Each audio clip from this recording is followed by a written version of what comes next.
Hey, JT Snow here. I'm golfing for the Junior Giants today at the Willie McCovey Golf Classic at Harding Park. Welcome back to another episode of the Jim on Base Show. We're back again at the Willie McCovey Golf Classic with the great JT Snow, friend of the show. It's good to see you, JT. How's the stroke going today? It's going good. I got a great group. Two people in my group are actually from Tucson, Arizona, where I went to school. Awesome. At the University of Arizona, so we got a lot in common.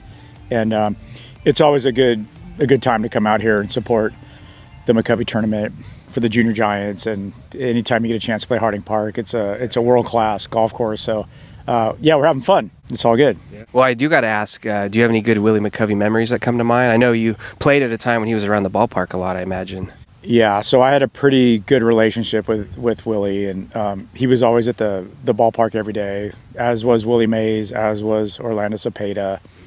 And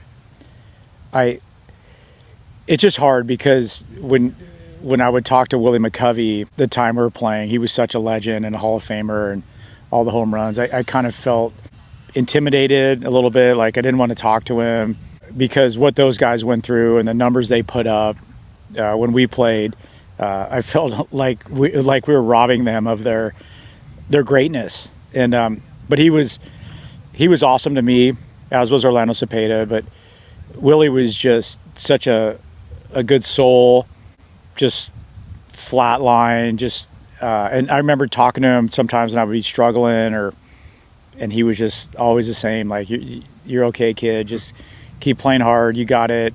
And I really appreciated that. And for a young player to run into those guys in the clubhouse, and it's intimidating. And I don't know that we see that anymore with the Giants because some of the legends are gone, but I'll always cherish those moments, and just the wisdom, the way they play the game, and the just the things that they told us to just keep playing, keep at it. You're going to be fine, and they were great. And I had like I said earlier, I had a really good relationship with McCovey, and he never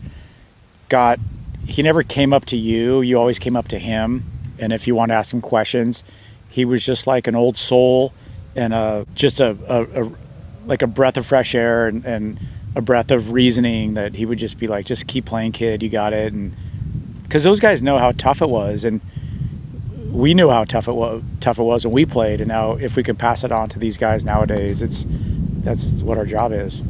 Sounds like a true gentle giant, right? Absolutely. Like he was one of the best. And Willie Mays was out front, right in the clubhouse, loud and playing and Willie McCovey was in Murph's office, just hanging out. Same with Orlando Cepeda. And I was very fortunate to be a first baseman, and I felt intimidated, and sometimes I just kind of hid my face and walked in the locker room and tried to do my job. But they're the face of the franchise, and they were the Giants, and the wisdom and the knowledge that they passed on to us, it's what makes baseball great. It doesn't change, and if we can pass that on to the younger players, it's all good. Well, I do have one fun question to ask you to wrap things up. You were playing during the era where I was coming up as a big baseball fan, so it made me wonder if you could pick 3 former teammates, doesn't have to be Giants guys, just anybody in your career that you'd go on a road trip with, who'd be the fun guys to pick? That'd be tough. I mean, I came up with the Yankees and was with the Angels for 4 years, and the Giants. And I tell people, there's so many great players that you relate with and that you have good relationships with. I don't know if I could point out 3 guys. I mean, all the guys when we play, we're good dudes. They're good dudes. We were all in it for the same reason. We try to play hard. We didn't worry about the money. There was no social media. There was nothing of that. We just played because we wanted to put up numbers and be a part of a championship team.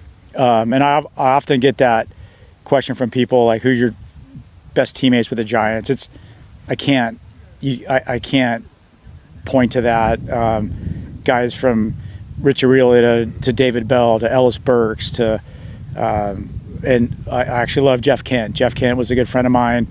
There's just too many guys, so to narrow it down is hard. So it is what it is. All the guys back in the day they were all good dudes, and we all were in the same reason. Played hard, show up every day, didn't worry about our numbers, didn't worry about our contracts. we just were living out a dream as kids that played Little League and then wanted to get to the big leagues and play, some 5, 10 years, 15 years. And looking back, it was a good ride. So yeah, there's too many guys to like. Well, you said living the dream, and it's full circle. You're retired, but you're still involved with the Giants out here at a Willie McCovey event. So it's great to see you, and thanks for giving me some time. Yeah, thank you. All right, awesome. Yeah.